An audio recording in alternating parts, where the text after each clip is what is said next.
Hello, everybody. Welcome to another edition of Half Past Dead Paranormal Radio, coming to you live on YouTube.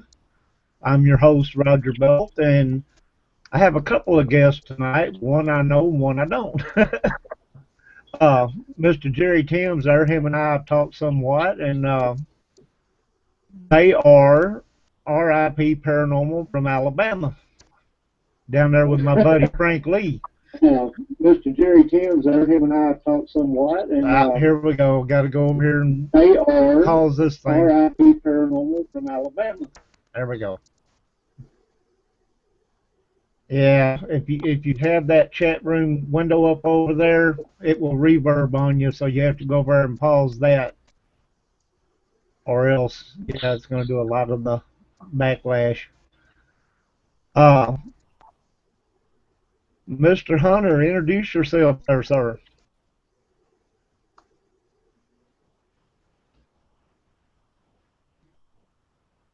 It says he's here. It shows he's here.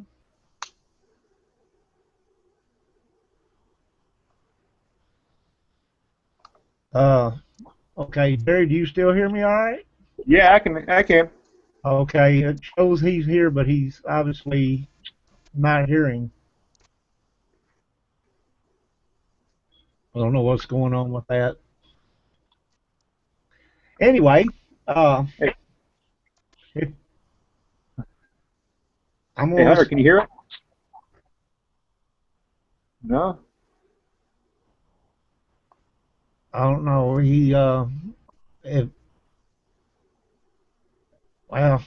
Maybe he'll figure it out. Anyways, I always start this thing out, and especially when I'm not familiar with a lot of RIP stuff. So I'm going to let you kind of give us the lowdown on the hoedown, what got Jerry involved, and what about your team? What's it? How many people do you have, and stuff like that, and then we'll kind of go from there. All right. Well, I've always been having fascination with paranormal. It's just something that's always fascinated me. From sitting around the campfires from when I was a kid, being in the Boy Scouts, listening to ghost stories and the old urban legends, to watching documentaries. I've always just been fascinated to know.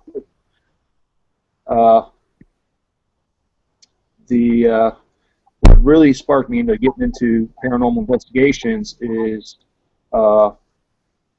probably I started doing it kind of professionally about 6 years ago after the loss of my sister. I just was so close to her and tried to, I guess, wanted to make sure she got over to the other side safely. And apparently she didn't, and with the help of a medium, we had actually got her to cross over and was able to, help her get across. And our group, we pretty much, unlike most groups, we have 3 founding members. And there's really no one founder. It's basically 3 founders, and so that way there's not one person just totally in charge. There's Hunter. Right, there he is. Yeah. Hey, can you hear me? Yeah, how you doing there, sir? Good, Harry. I'm sorry about that. I've had some problems with my my speakers and my headphones and everything. Well, it's better late than never, Yeah, I could hear y'all just fine, but I just couldn't get anything working. Okay, good deal. Anyway, continue on there, sir, where you were. We were part of another team, and before we started off on our own, and the other team just had one founding member, and the way we didn't feel comfortable because it seemed like they just piled everything up on one person, all the evidence go over, and we're pretty much feel that, it's all equal share. Everybody wants to go on ghost investigation, but they don't want to go over the evidence. They don't want to sit there for like 8 hours going over video. Sorry, that's warnings going off in this area. Weather warning. Yeah, we got some bad storms coming through. Oh, really? Yeah. Well, I might need to check mine in because they're probably coming this way too. Yeah, I didn't see the radar, but it's gonna probably be going off all night here. But we were and we decided to leave that group and start our own. And with me and Hunter and a few others, we felt that we just started doing working with other groups up in northern Alabama, because where we're at now, we're about 26 miles from Florida, so we're way down south.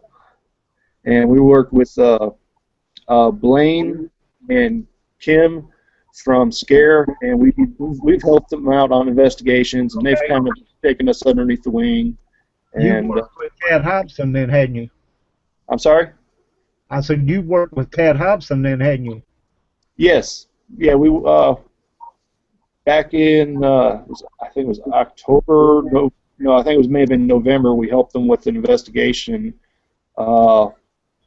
at a old grit mill, and that was a really fun one.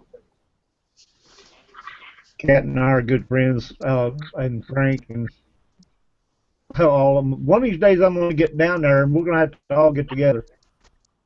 Yeah, I'd and our group, our RIP stands for Researching in Paranormal. And, one of the things I personally have been doing is going to historical sites. We're going to... that's pretty much... I want to ask you about that cemetery, the pictures that I looked at, but we'll do that a little bit later. You know which one I'm talking about, right? The Shelby Confederate? The one with the Confederate graves, the one that we talked about a little bit before.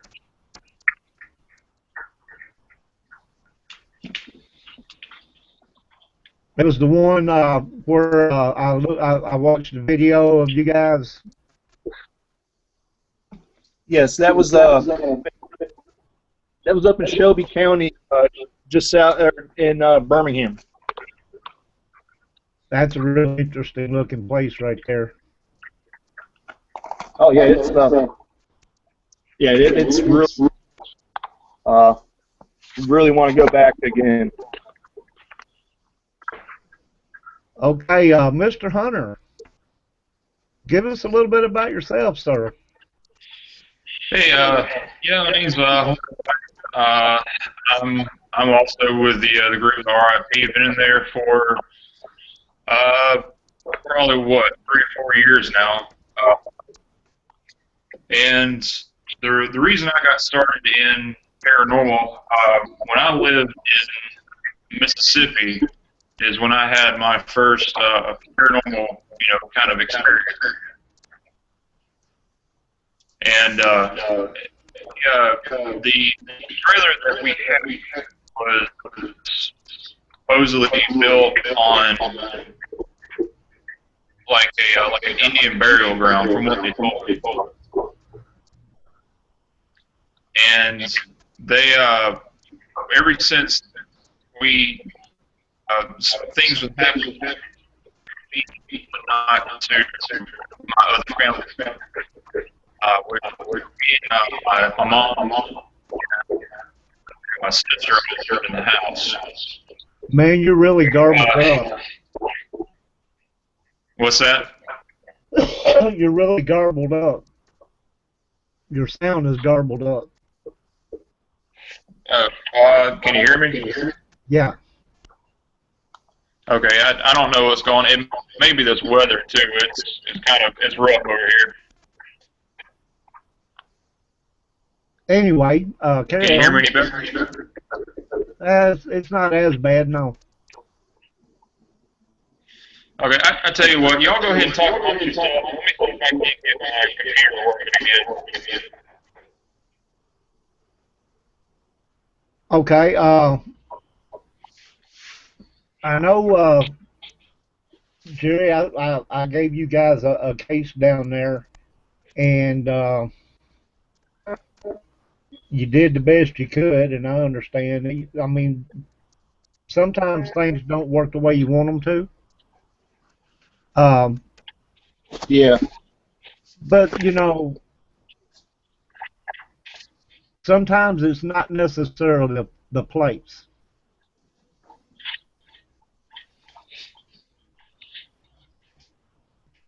Man, everything went black. Anyway, have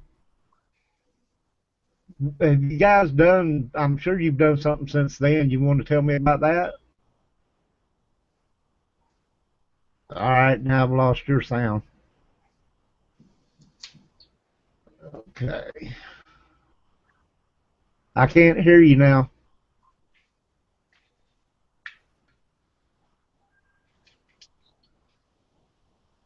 For everybody out there that's watching and listening in, they're having some really rough weather, and I'm sure that's probably playing havoc on their equipment down there. So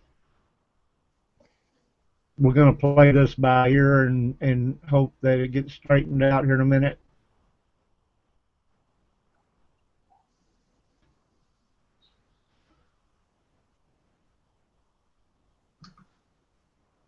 All right.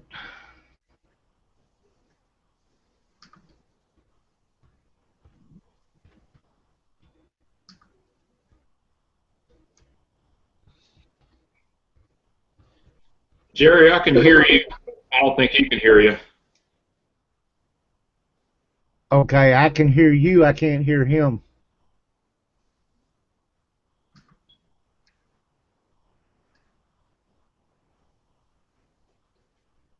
Okay.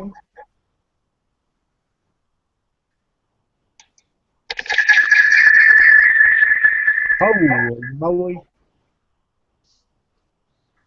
Okay, he just, well,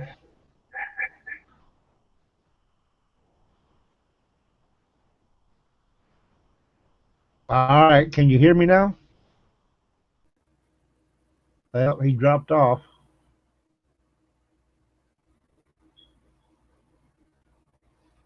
Okay. Hunter, do you still hear me?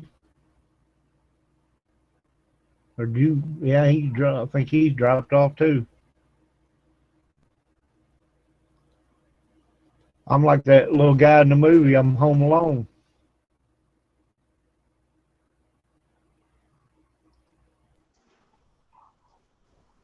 Well, Mary, you and me and the fence post here, everybody's dropping off on me. Can you hear me now? Jerry's back. Hey! All right. Tried to reboot it there. Is the weather knocking y'all out down there? I'm guessing. Yeah, it's getting sounding bad. Well, had the alert off. No tornadoes though. Um, well, back to our last investigation. It did at the mill, and it was more of it was a fundraiser to help raise money for this location, because it's a historical site. And I've had some. I've been touched before, but I've never had someone like grab my hand to like hold it. And we were on one of the oldest bridges in Alabama, and back before it was a state, it was a river crossing for the Indians, and it eventually got built into a bridge. And supposedly a little girl had fallen off the bridge and drowned, and we came in contact with this little girl. And I just had my K2 in front of me, and it was, even though it was cold, my hand kept getting colder and colder and colder than it was outside, and my K2 kept going off. And it was, that whole night was really interesting. But unfortunately, I did tear a ligament in my knee that night too. But the Kim Johnson, she was the one that I guess put that all together, and for her, and it was part of one of her books that she wrote, the story in there, and it was just phenomenal. Okay. See, we got Hunter back.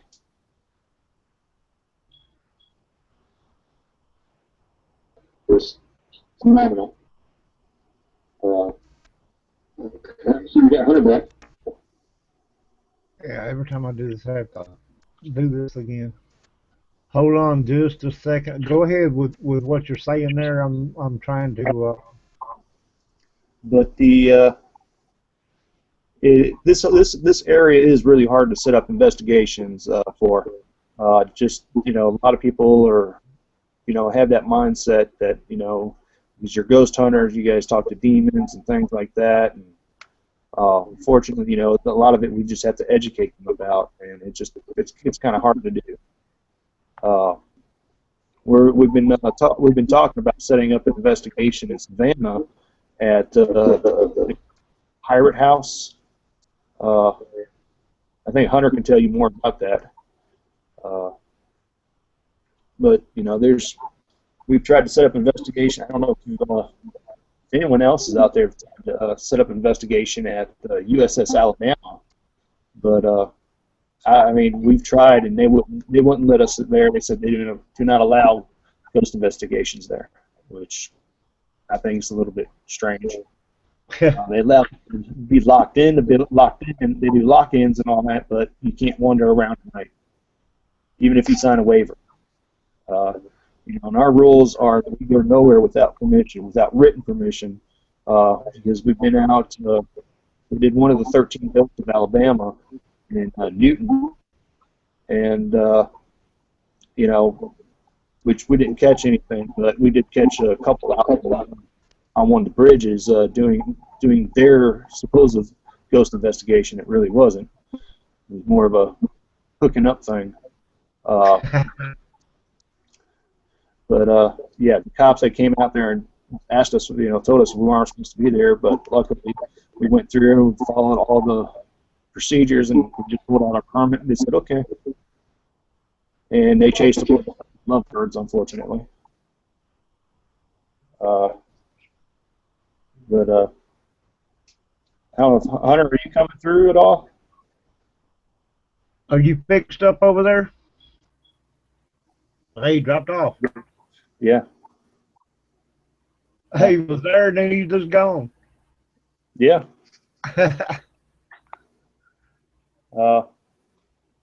So what is in your opinion the creepiest investigation you ever been on? Made your hair stand up. Well, let's see. The creepiest evidence we ever got was probably from the Shelby Confederate Cemetery. On our parabolic microphone, we had caught a what sounded to our ears it sounded like a little like a bunch of kids out playing in the country, and it turned out it wasn't. When we went back and listened to our audio, and that the audio clips on our Facebook page, and it turned out to be like screams of death. I mean, you listen to the screams, there's kids screaming, and this one was the scream. Okay, I put that link up in the chat room for everybody that's listening, their Facebook page, so you can go check that out. Yeah, our Facebook page is RIP Investigations.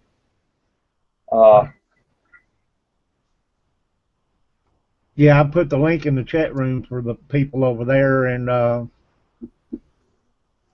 RIP Investigations on Facebook. Everybody that is not in the chat room, go check it out. It's an awesome page, some good stuff in there. Yeah, but I mean, I've had so many things happen. That's the one we were talking about, though, right? The cemetery, the one. Yeah, exactly. Yeah. Yeah. And I watched some video on that, and I mean, it's just. I have this thing about cemeteries anyway. I like cemeteries, but I mean, this one just. It's well kept and everything, but it has that creepy feeling to it. You looking at it, you know there's things there. Okay, I say things. I shouldn't say things. You know, I mean spirits were just people, but you can tell that there's an energy there. Put it that way. Guys, can y'all hear me now? Or Uh, one, Hunter, are you there? yeah, can you hear me? Yeah, I Yeah, hear you. we can hear. I can hear you. Okay, is it still mumbled or is it clearer now? Sounds a lot better. Okay, I don't know what's going on. I think this weather is interfering with our internet. So, what did you think about that cemetery? Was that the Confederate cemetery y'all talking about? Yeah. Yeah, Yeah. I really enjoyed it. You know, you kind of get a sense of, you know, like sadness and depression whenever you get into the cemetery. Um, and I know when we were there, through our recordings, we got several pieces of evidence. Um, you know, I think there was one point that we got some. It was like what was it, Jerry? It was like drums or something beating in the background, or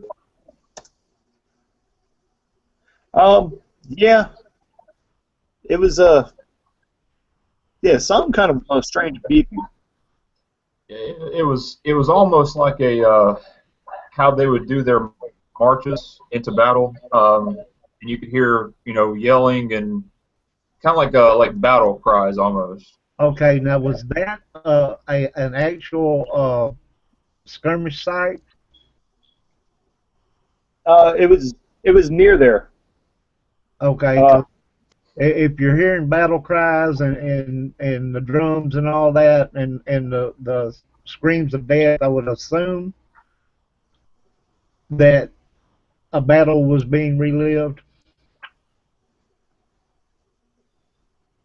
It was when we were up there. Like I said, we couldn't hear anything while we were doing the investigation, but on the recordings where we got back to actually go over the evidence, you could hear, you know, faint battle cries and yelling and screaming in the background. Um, I remember it was very cold that night too. There was yeah. I want to think where we were at. Let's see, it was way back off in the woods. The cemetery was, and it was quite cold. So the actual battleground though is not far from that spot. I don't think it's very far from there. I want to think there is a creek that runs in behind the cemetery, and then across that creek is actually I wouldn't say like a battleground, but maybe like a crossing ground where they would actually cross to go into wherever they were going to battle at. Okay, I'm linking these because they're not far apart in the sounds that you were picking up. You know, it Right. kind of sounds like a skirmish or whatever, or a battle being relived. You know what I mean? Right. And they do that over and over and over and over. You know, you could probably go back again. You might get some of the same stuff. You know, and then there's the occasions when uh, you might get that the one time of the year of the day that the battle took place. Right, So and also probably with a running water source as close as it was to the scrimmage, or you know, even to that graveyard. I know they say that water current has a lot to do with activity as well. right. So you got that, and you got a battleground not too far away.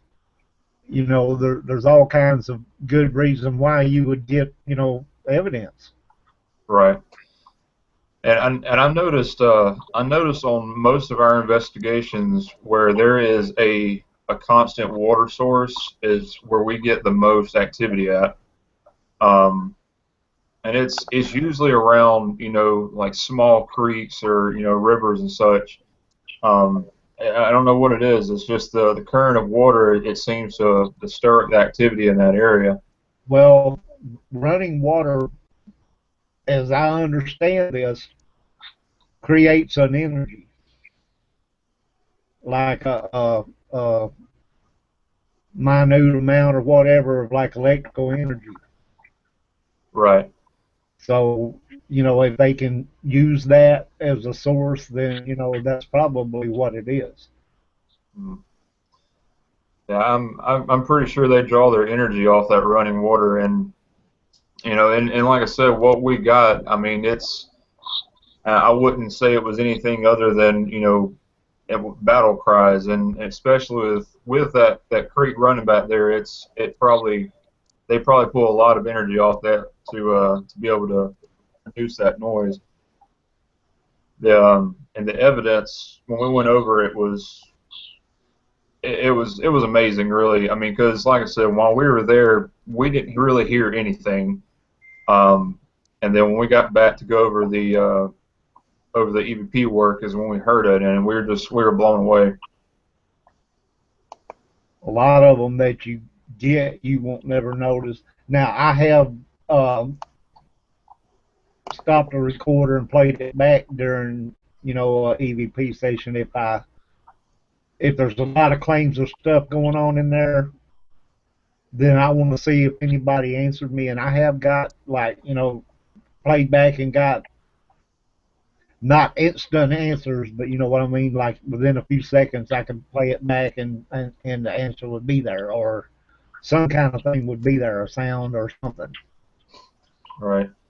We we've there's a jail not too far from us. Actually, in the county that I used to live in, which is Lower Coffee County. It's a little town called Elba.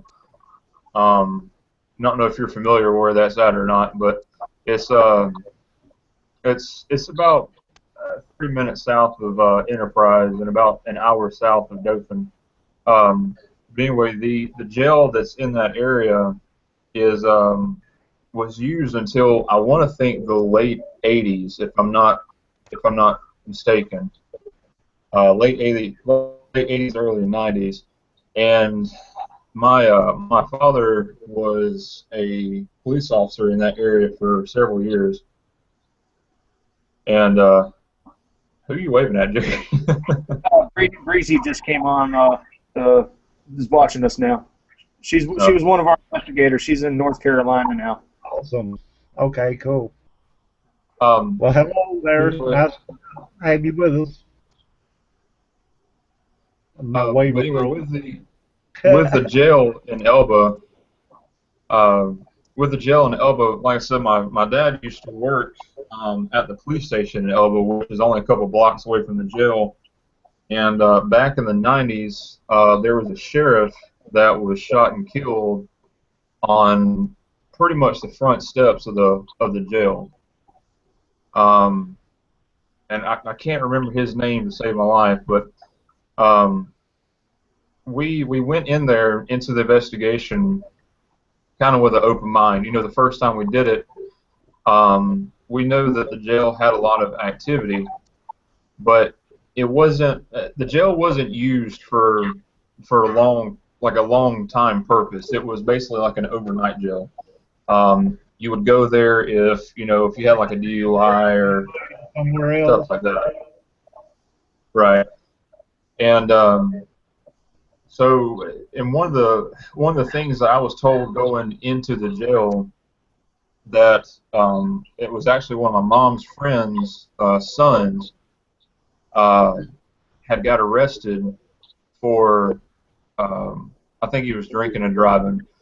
He got arrested and put in the jail, I want to think in the late 80s. And like I said, it was only basically like an overnight jail. And he went in, and you go into the jail with your street clothes. You still have your blue jeans and shirt, belt, hat, whatever you had going in. Right. And and she told me that one of her friend's sons that got arrested for a DUI, he was only supposed to be in there for a night or two, and the next morning that they went to go check on him, he was hanging in the ceiling by his belt. And of course, the jail had to inform his parents of what had happened, and they couldn't believe what they were hearing, because their son never had any kind of like suicidal tendencies or anything like that. And the police told him that he hung himself, and it was just an act of suicide.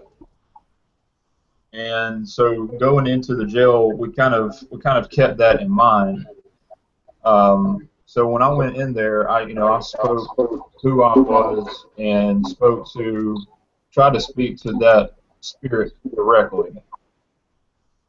Going into the jail, though, I kind of already knew his name and his nickname, and I said, I asked if you're here, and a voice on the recorder said, yes.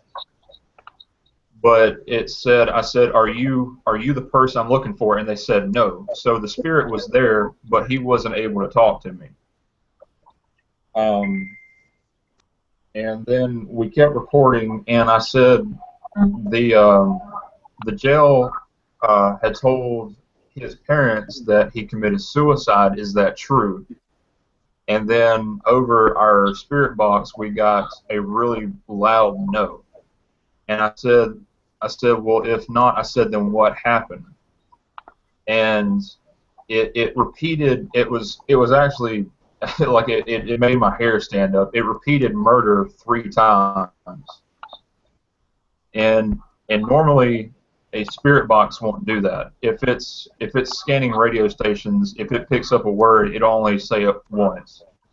But it said murder, murder, murder. And I said, was it a murder? And it said, yes, he was snatched up.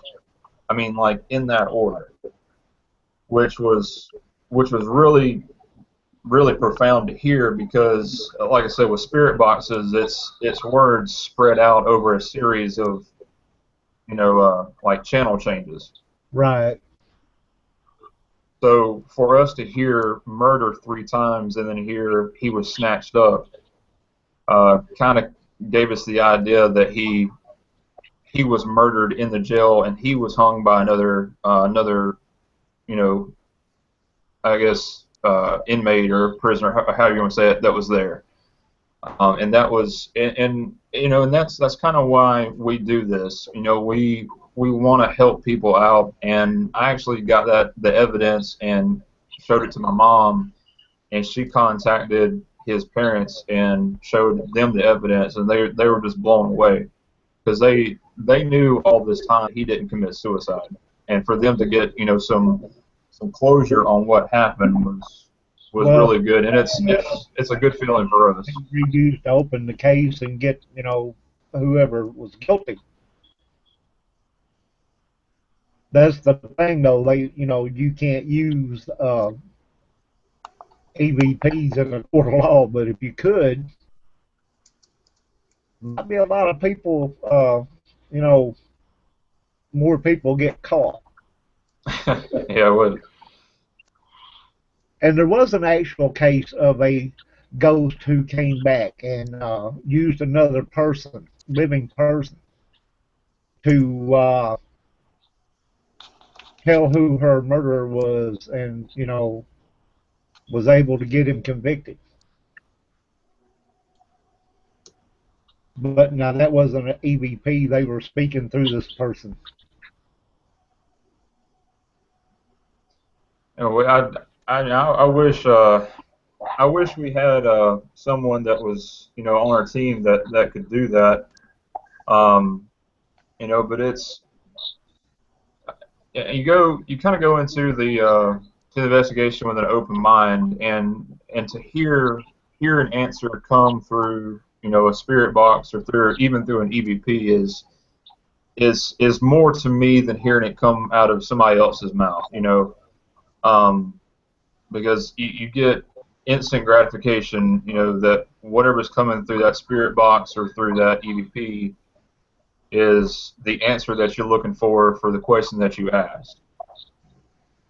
Well, not to mention, you don't know what kind of spirit you may be letting into your body to speak through you. Yeah. So there's no guarantee that it's going to be who you think it is. Right. And that's another thing that that I know our team is really adamant about is whenever we start an investigation, we always start and end with a prayer. We go in, ask that the Lord protect over us, keep us safe from enemies, that we can see and cannot see, because especially spirits, they manifest themselves how you want to see them, if that makes sense, and that goes for demons as well. If they come to you, whatever is more appealing. Exactly. So if you're in a house and you hear a small girl go, "Hey, can you help me?" You're Right. more inclined to go help that little girl. Especially if you have a female on your team, they have that motherly instinct, Right. And demons seem to love to use the form of a child because that way they can get at the weakest link in the bunch. And who's not going to want to go run into a child asking for help? Right. So yeah, that's one of the things. Whenever somebody says, "Yeah, there's a spirit of a little girl here," are you sure? you know. I know. I don't know if Jerry remembers or not. This was an investigation we did several years ago at a private residence. The resident had complained that her little girl was talking to another child, and I can't remember if it was a boy or a girl. I don't know, Jerry. Do you remember who I'm talking about? Nah. It was the trailer that we did. The woman that lived in the trailer. Oh, back when we first started? Yeah, it was. I think it was like in. It was in Elba, but I can't remember exactly where. Yeah. Okay. But the lady had contacted us saying that her little girl was, speaking to another child. And I can't remember if it was a boy or a girl, and the spirit of this child was talking to this little girl like the spirit had known the little girl her entire life. And the spirit would tell the girl details about her family that the girl wasn't old enough to understand. And when Actually, Breezy was at that investigation, right? Breezy's mom. Yeah, I think Miss Susan and Breezy and I can't remember who else was there, but yeah, we had quite a few people there. Yeah. I saw she put something up on the chat room. Said it was a spirit of an old man. Or was it? Okay. I couldn't remember. I wanted to think it was a child, but maybe it was an older man. But yeah, it was telling this little girl about details about her family that she wasn't even old enough to understand. And when we were doing the investigation, I don't remember if Jerry was in the room with me or not. It was one of the back bedrooms, and I wouldn't say that I'm very sensitive when it comes to the spirits or even like paranormal type things, but I have a very heightened sense of pressure changes, like it affects my whole entire body. And we were sitting in the back bedroom, and I was fine until we started trying to communicate with the spirit that was in the house, preferably the one that was talking to this little girl. And I remember sitting on the floor, and then we had asked, can you let us know that you're here? And I want to think there was a loud knock on one of the walls or in the closet or something that we heard. And it probably wasn't 5 seconds after I heard that, I felt like the air around me just get really dense all of a sudden, and my ears popped, and it made me, stiff as a board, and I couldn't hardly move. And when it finally kind of eased off a little bit, I said, guys, I got to get out of this room. I said, it's affecting me in all kinds of ways. And what was strange is whenever we had a camera set up in one of the other bedrooms that was pointing into the hallway, and the room I was coming out of, you could see me coming down the hallway out of that camera. And whenever I passed the camera, we couldn't believe it. Whenever I passed in front of the camera, this ball of light come out of the base of my spine and went directly at the camera. That's pretty creepy. Yeah, yeah, to say the least. Jerry, your intake on this, you were there. I'm sorry? I said you were there. What's your intake on what was going on?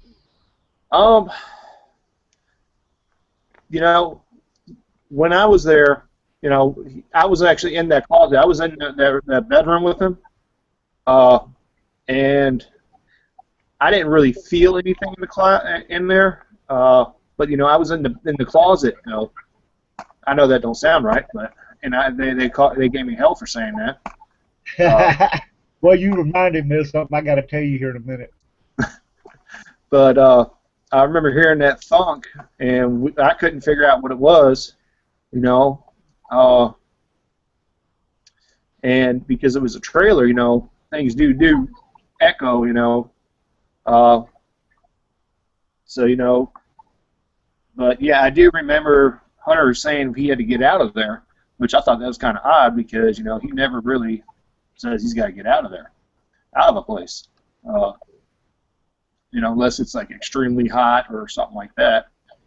So he did a dude run, and you were amazed. I'm sorry? You have to remember the episode of Ghost Hunters, Dude Run. Oh yeah. I was thinking, and don't take this seriously over. I'm just messing with you, but. Oh yeah. Yeah, we joke around about that. Dude, run! Yeah, I laughed so hard, but I mean, when I actually saw that episode, I'm like, what? Yeah. But yeah, normally we don't, that's the thing is, about our group is, if you don't feel comfortable about a situation, we're not going to force you to stay. That's exactly. I mean, we have a female investigator who's really sensitive to EMF and stuff, and she's had to leave the room a few times. I mean, it's understandable. Yeah. And it's I've been in situations where I've had very emotional things happen to me. I was up in like a Sloss's furnace. I had something happen to me. It was down in the tunnel behind the train. Yeah, Hunter wasn't there. This was Tim's, who was our other founder. This was his first investigation, and we unfortunately I don't have any audio from it, but we were doing a spirit box session, and and Blaine, who's a medium, told me that we had to go back there, that I personally had to go back behind this train. And I really didn't want to because it was in the daytime. It was so hot. It was, I'm a big guy. I just wanted to go sit in the shade somewhere and cool down. And he says, no, no, no. I tried to pretend that I was claustrophobic. That wasn't good. He said, no, you got to go. So I ended up crawling between the train and the wall to the other side. We get back there, and we're doing an EVP session, and we had, everyone's asking some questions, and, finally Blaine turns to me and says, Jerry, you need to ask some questions. So, I asked, does anybody here want to communicate to us? And across the spirit box, clear as day, yes. And then this is, I forgot what the next question was, but it came across as yes again. And so I started feeling like this person knew me personally. And so I asked him, do I know you? And he goes, yes. Or the voice came across, yes again. And I started getting a real strange feeling. And I says, are you family? And again, yes, came across. And, that many yeses on a spirit box is kind of strange. And finally I says, are you my sister? Yes, came across again. And I'm always a skeptic. I like to have the science and all that concrete proof. Well, something my sister always used to call me a nickname, and she always said, she would call me this. And I asked, if you're my sister, what was the nickname you called me? You said you would call me even when I was 60 years old. And all of a sudden, across the spirit box, kid came across. And right then and there, I started bawling because I knew that was my sister. She swore she would always call me kid. And right when I heard that and I started bawling, right on my left shoulder, I felt like somebody came and put their hand on me and the rest of their head. And it just was a cold spot, freezing cold spot. And right then, two mediums turned to me and said that my sister was standing right behind me, leaning against me. And I said, yeah, I could feel her. And the whole point of it was I'm raising her son. It's Cody. His name's Cody. And I was worried because he was getting ready to go in for an EEG, and she was there to comfort me. And that is one of the most emotional and hardest things I've ever done on an investigation. And right to this day, every time I go to Slosses, it's hard for me to go back down there again. But, it's just, it's strange that, you can pick up a family member in some place where they've never been before, totally different place.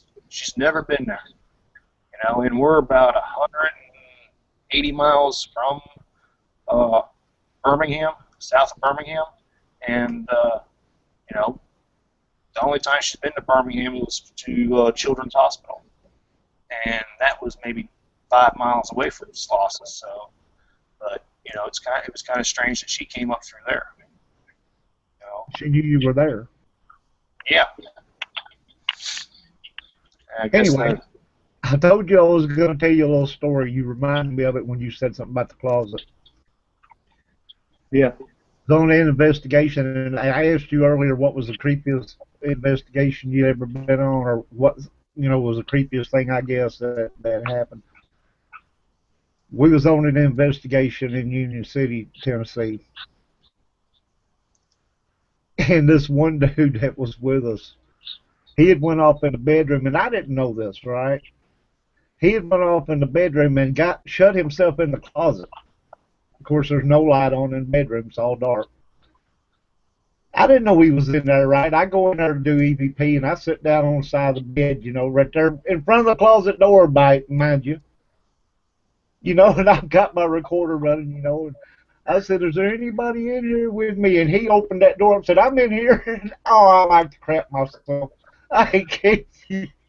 That was the freakiest thing, and that was a living person, but it was the creepiest thing that ever happened to me on an investigation.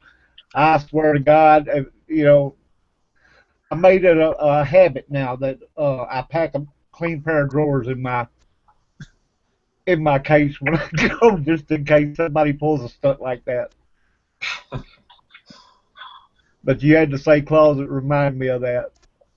Yeah, yeah, I get picked on a lot by my group, so yeah. But Yeah, we're professionals when it comes down to it, but you have to joke around and kid around with each other just to pass the time. Because when you're on an investigation, it's one, especially one that lasts into the next morning. It there's for lack of better words, there's a lot of dead time. That was the investigation where the invisible snake came into play. Ask Frank about that sometime. I've told that story and he'll bring it up. I don't know how many times I've told that story about the invisible snake. These people were so far out there, it was just unreal.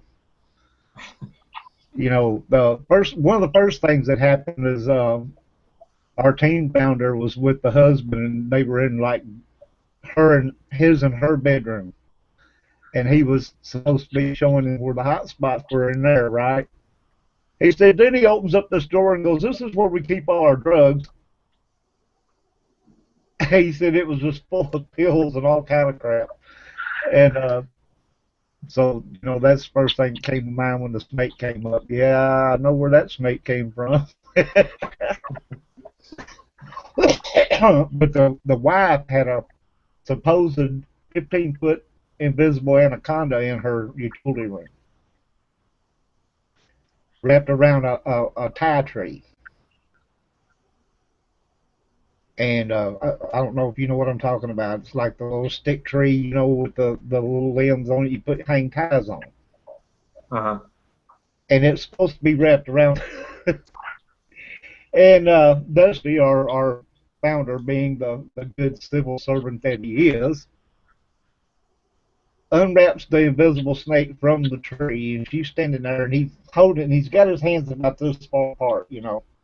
And he says, "Have I got it?" And she says, "No, it's bigger." So he spreads his hands a little further, and "Have I got it?" "Yeah." So he pulls this invisible snake down, and he's got it under his arm by his side, and he's holding it, like this, and she says, "You ain't got his head. He's biting you right now." So he moves his hands up a little bit. "Have I got it?" "Yeah." He goes, "Open the door." "What?" "Open the door. I can't let go of the snake." So she opens the door, and he wrestles the 15-foot invisible snake. And we had told her earlier that he had because he works for the prison. He told her that he had a convict ghost that stayed with him everywhere he went. Okay, so when he wrestles the snake out into the yard and everything, he tells, he goes, "All right, convict ghost, kill that snake." And he goes, "Oh, you ain't got to worry no more, man. We won't be back to bother you." Yeah, that was one of them deals where, you kind of wonder, should you have stayed at home? But it was so funny. And we laughed about it. We all left and drove to the nearest McDonald's, backed up in the parking lot. We was all laughing. And he was going through the motions, showing us how he had the snake and all that stuff. But but yeah, the one dude hid in the closet and scared the crap out of me. But anyway, enough about me.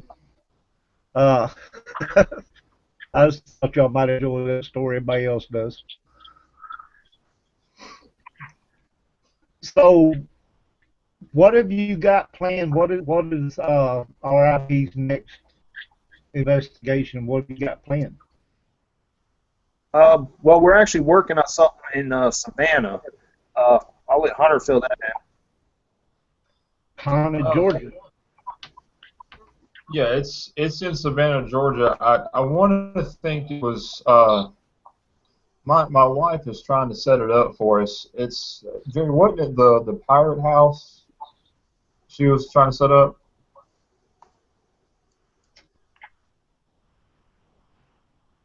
Now there's a lot of places down there in Savannah and around there. I'd love to check them out myself, actually. I'm trying to think of what is like the main big attractions as far as paranormal in Savannah down there. I can't remember. I Uh, know there's a whole bunch of them there. Yeah, I know there's so many I can't count them all, but I mean there's like two or three main big deals, I guess you'd call it, around there. I think there a brewery or something down there. Yeah, there's that old like pub, I think. It's a brewery. I remember hearing about that one. Uh, there's a group there that's a paranormal group that I've heard of is Blue Orb. The founder from it is actually from our area, and I've been trying to get in contact with him again and to see if he can set some stuff up with us. And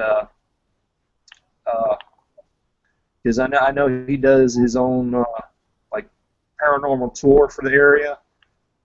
So hopefully, with him being from our area, he'll set something up for us. But I'm hoping. I'm not sure. His sister is actually my nephew's therapist, so. Well, could have been the hairdresser, But somewhere else I want to go is to the USS North Carolina in Wilmington. yeah, I'd like to go there too. Yeah, and it's a lot of.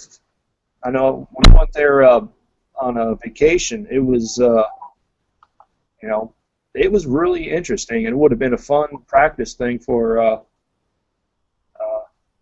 Yes, Breezy, I said North Carolina. There was it just looks like some really good angles. The thermal imaging cameras wouldn't work too good because of the high gloss paint they have there, and a lot of reflections. But it was just just an eerie feeling, especially since it's seen combat. So it's but once again that's a long drive for us. Right. yeah, whenever we went up to North Carolina, Google Maps said it was only supposed to take us, I think, about 8 hours, maybe a little more. We left at, I want to think we left at like midnight or around 1 o'clock that morning.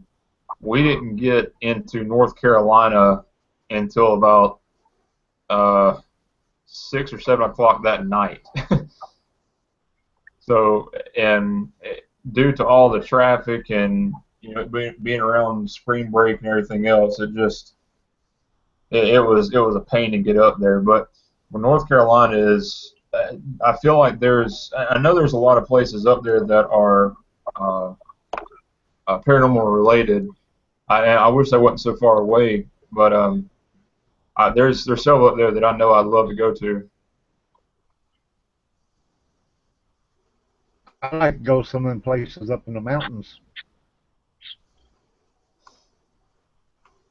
I was trying to think of the name of that.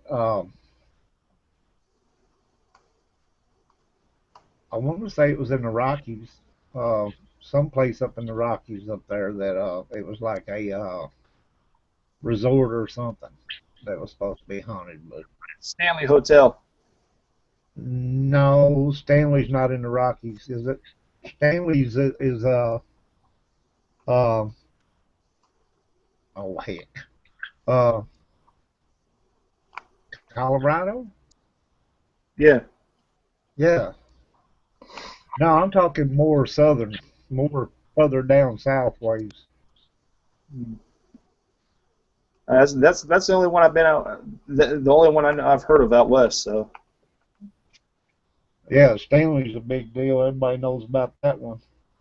But Yeah. there's some What I'm talking about is up in the mountains. And it's like a resort. It's not like really huge like Stanley or nothing like that.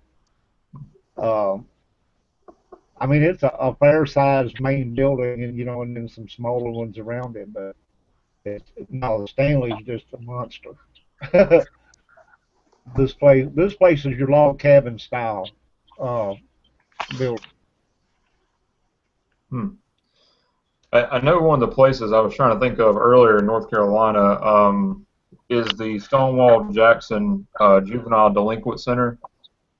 Um, there's the property is several acres long, and I mean, like in the name, it was built for juvenile delinquents that were sent to the area, and the housing.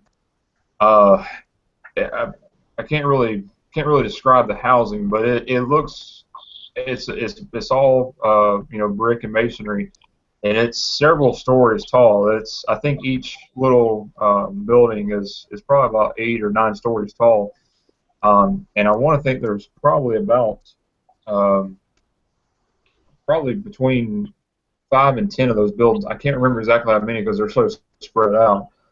Um, when we were in North Carolina, though, we went up there, and the grounds are private property. Um, so I wouldn't really know who to contact to get up there, even if we could. But that's when we went there to visit. That's one of the places I know I'd like to do. It's huge. It would take us probably several nights to do it. I've been looking at a lot of places that's posted on Facebook that comes on my page, and they're huge. And I'm like, man, there's a week's investigation right there. Go in there on a Friday night, come out on a Sunday night the week after. Yeah, that'd be something I would love to do. Is like a week long or 2 week long investigation someplace. You set your camera up, have live, Oh watch yeah, it, and but once again, unfortunately, we got to work. right. Yeah, I think Jerry wants to pay my bills for me. Where you going on vacation, honey? Where we gonna go on vacation? Well, I know this nice place up in. Oh, did I tell you it was haunted, by the way? I tell you, for the right price, I'd stay in a haunted house somewhere. I mean, to me, that would be the ultimate vacation, right? Spend a week in a big, huge haunted house. Right. Or And I tell you one that I wouldn't mind is I think it's owned by that county though is the Villisca Murder House. yeah, yeah, yeah. I tell you um I know there's been several groups that have done it. I think Ghost Hunters did it. I know Ghost Adventures did it. And they got some really really compelling evidence from that house, and I tell you I'd love to go there one day. Of course, the rules have changed there since the supposed ghost stabbed that guy up there. Uh, and my wife texted me. She said our house is haunted and we don't even get paid to live there. Which we do have some activity in our house, and it's whenever we first moved in, she would she'd wake up with bruises and cuts and stuff on her, and we couldn't ever figure out why. And we kind of joke around about it now because she woke up one night, or actually one morning, and she had it actually, which was weird, it matched my fist print, but it was on her eye. She had a black swollen eye, and my fist lined perfectly with the handprint. So it was a bigger guy that did it. But her face was swollen, and she had bruises all over her, and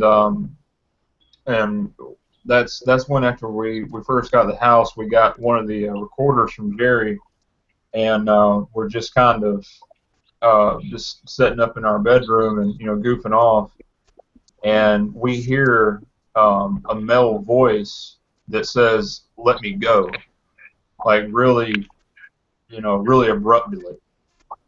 And so after we heard that, we started kind of investigating a little bit more around the house, and we one of the most recent things that's happened in the house. It actually happened on Halloween this past year. I want to think probably 2 or 3 weeks before that, though. We have a ceiling fan in our kitchen. It's because it's an older style house.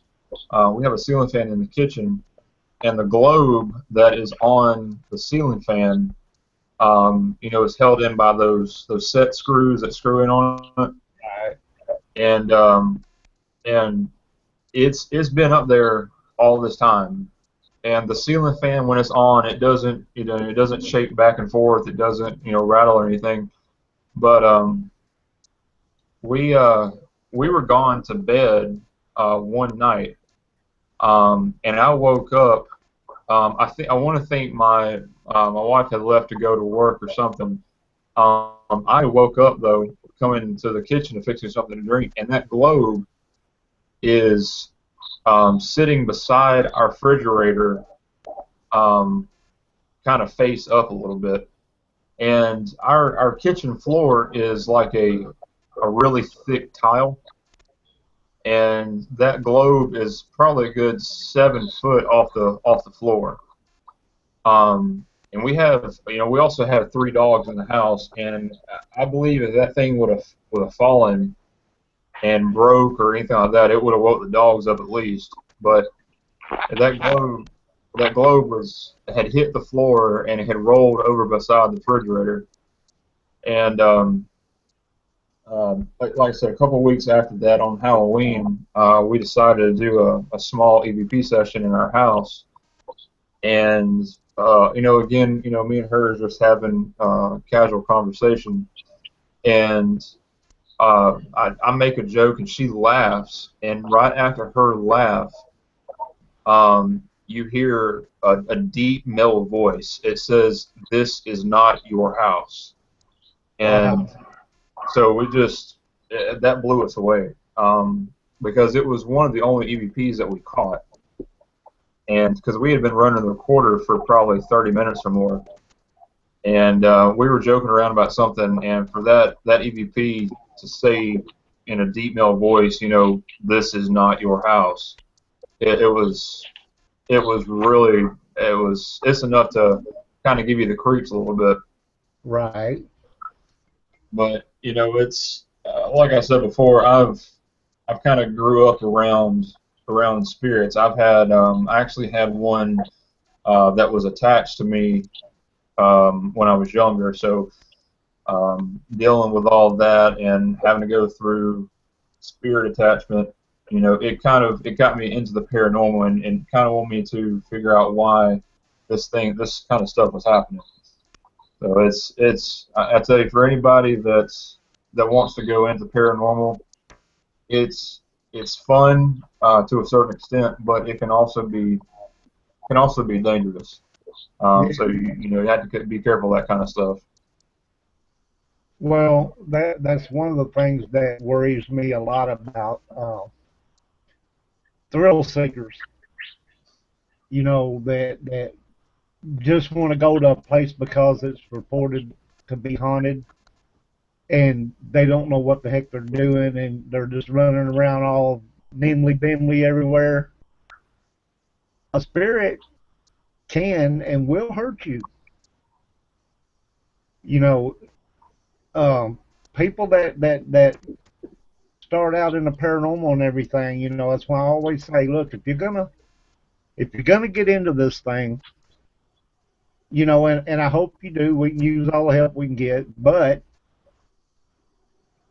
get yourself connected to, a group or a team that's got some experience, and go with them for a while before Right. before you go out on your own. because there's things out there that do worse than go bump in the night. You know, That's and true. and a lot of times too, also safety factors that people don't look at. Um, you know, they want to go the first rundown old house they see because they think it's got to be haunted. You know, that's where you have people falling through floors and all kind of stuff like that because they don't think about what they're doing. All right. Yeah. My biggest fear is, well, one of the things I like to do is before I get to the investigation is I want to get there in the daytime to find safety, because who knows? I mean, there's so many things down here in lower Alabama that'll kill you, from spiders all the way up to gators and bears and panthers. You walk in an abandoned house, and hey, look, what's that furry carpet over there? Wait, no, that's a bear. Well,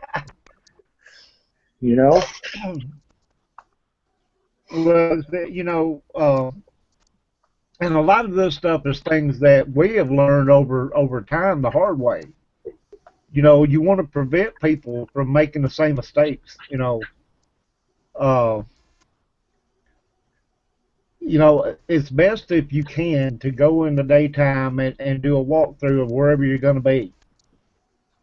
That way when you set up your stuff and you get ready to run at night, you know what to look for or look out for. So yeah, I mean, geez, I hate when, I hear about like the guys that burnt down that mansion and everything, supposedly ghost hunting. Quote Yeah. here, there's a historical place that's gone now. Yeah. All because people didn't know what the heck they were doing. I mean, my location where I work at right now, I'm not allowed to say because I work for the U.S. Army. I'm an Army civilian, but location I work at now is haunted. But because it's a government property, I can't go in there. And there's been times where government employees have gone into not at the installation I work at, but other military installations where they've had background checks and all that, but they were their own paranormal investigators. They went in, investigated their work, and they got in trouble because of taking photographs of government facilities. Right. Because I've had, I get approached by my coworkers saying, "Hey, you need to come up here and do an investigation to find out what's going on with this room." They've had things where toys were going off by itself. Things flying off the counter. A couple of weeks ago, I was doing inventory, and I was the only one in the building all weekend. And sure enough, right across the hall from the office was their room, and I heard someone knocking on the door. And that was a report somebody told me earlier that week. Was somebody was knocking on our kitchen door. And, it's unfortunately they will not allow me to go up there and do investigations. And I asked, they said no, and that's as far as I'm going. Exactly. Yeah, I would love to do an investigation there, but I'm not gonna jeopardize going to jail for taking photographs of the government facility.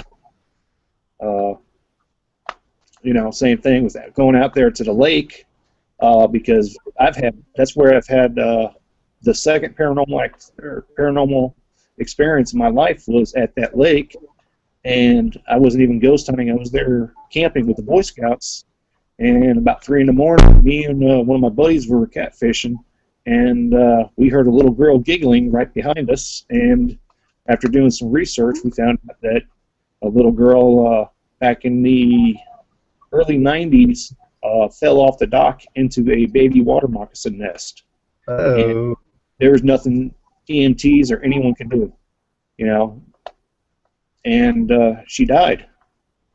Not only that, there's been reports that installation was also actually part of the Trail of Tears, the lake was, when they were coming out of South Florida. It was it's not unofficial part of the Trail of Tears. Uh, but you know, we won't go out there unless we have permission because it's government facility. So, and that's one thing I tell people that, you know, they want to go out ghost hunting, you know, get permission, you know, because once you get arrested, that's on your record. That's going to go everywhere. Trespassing is going to be, you know, you really can't get a federal job with that, you know, with all the background checks they're doing now. Yeah, you know, everybody needs to follow PSR, permission, safety, Oh, and respect. yeah, and we have a document that gives us permission to be there, and one of the things on there is for them to let us share the information and location, or to keep it quiet and not share it, or we could share it, or just put, you know, where, like South Alabama, or, you know, North Alabama, or something like that. And that they put down what they want us to say about it, the location wise. And that's just something I prefer to have, and I think it's something that's really important for people out there, is because when people start putting out there on their group says, oh, 1210 Avenue A in Dodge City, Kansas, sorry, that's my old high school address, is that house is haunted. We found this, this, and this. Next thing you know, people are going to start coming over and looking through the windows, and if no one's there, they're going to break in to do a ghost investigation, and you know, and that's what drives everything down, unfortunately, and gives all the investigators. And that's what makes it hard on the honest people that do things the right way. Exactly. Anyway, we're about an hour 20, and we're going to get ready to wrap this thing up. You guys got some links to put out? Facebook page. Yeah, I want to try to get us another website started up. The one we had, something had happened to it, and we couldn't access it anymore. But I'm gonna try to make us another one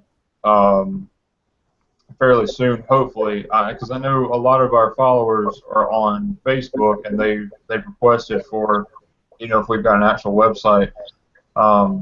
So I want to try to get that back up and running. Hopefully, I can, you know, do that in the next couple weeks, or maybe another month or so. Try to get that going, so you know we can maybe reach a broader span of people. Right. Because we want to, like, you know, like we said, probably 95% of our investigations have been in Alabama. We've had we had one in Florida, and I want to think maybe we had one closer to Georgia, but I'm not real sure. But if we can reach a broader spectrum of people, you know, we can kind of get our name out there a little more, and maybe even contact, you know, get in contact with other groups that are within that area, and you know, make a day out of it. So, but yeah, we do have links to our Facebook page, which either myself or Jerry will post in the comments on the video, and that way they can look at our page and, you know, follow us and see what kind of upcoming events we have going on. If you guys get your web page up, feel free to come and post it on the Half Past Dead page on Facebook.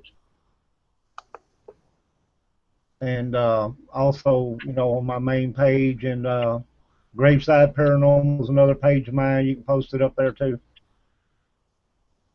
That way we'll try to spread it out a little further, a little faster. That sounds good. Yeah, we're looking forward to this year. I know this year just got started, but we're looking forward to maybe a full year of investigations. I know me and my wife both have had investigation withdrawals this year. Me too. Me too, buddy. So yeah, we want to get back out there, and we want to, you know, do what we do best and help people. That's our main goal is, to help people out. So It's Yes. been awesome having you guys, Jerry. I would like to have you come back again sometime soon. Yeah, sure. Anytime. Maybe you guys will have some new stuff going, and I can't wait to hear all the awesome information. I do want to go to that graveyard, though. I love. Well, anytime you want to get down to Birmingham, I don't think that's too far from you, is it? I'm about, I want to say 4 hours maybe from where Frank is. I don't know how far he is from where you guys are. Well, we're about maybe 3 hours. We're 3 hours south of Birmingham, so I'd have to Google it up and look. Now, what's the name of the place where you guys are? The town where we're at is Enterprise, Enterprise, Alabama, the home of the Boll Weevil. I will Google that up and see how far I am from there. But if anything, you meet us up in Birmingham, and we But can. we were talking about if I get down there, of course we'd have to do it in the daytime, though. I want to go. Of course, I want to see sloths, Oh yeah, and I'm sure there's some other places around down there too that maybe aren't an arm and a leg to look at. yeah. I can always contact Kim. She's she's a founding member of Scare Paranormal, and she's the one who usually sets stuff up, and because whenever she needs help, she calls us, and because I've got like tons of gizmos and gadgets and all kinds of neat little toys, and Well, I get down there, of course, I want to get Kat and Frank and everybody, involved and all get together and do something. So yeah, that would be awesome. And yeah, I will see how far I am from you guys, and if it's closer, I may just come that way first, and then I'll go, whatever, however it works out. yeah. I've got so many big ideas for this coming summer and spring, man. I ain't kidding. Planning on trying to make a trip down to Louisiana in May, New Orleans, and of course, I got to go visit Cemetery Number 1 and all that. But Yeah. but anyways, I'm going to get ready to shut this down. I really appreciate you guys. Everybody over there in the chat that I'm not looking at right now, I appreciate y'all. And everybody watching and listening that ain't chatting, I appreciate you guys too, and gals. And we'll try to get Mr. Jerry and Hunter there to come back and visit with us again here soon. sounds good. Keep us up on all the new stuff. Holler at me on Facebook if something pops up. I'd love to hear about it. Okay. All right, man. I will catch y'all later. Good night, everybody. Yes, sir. Good night.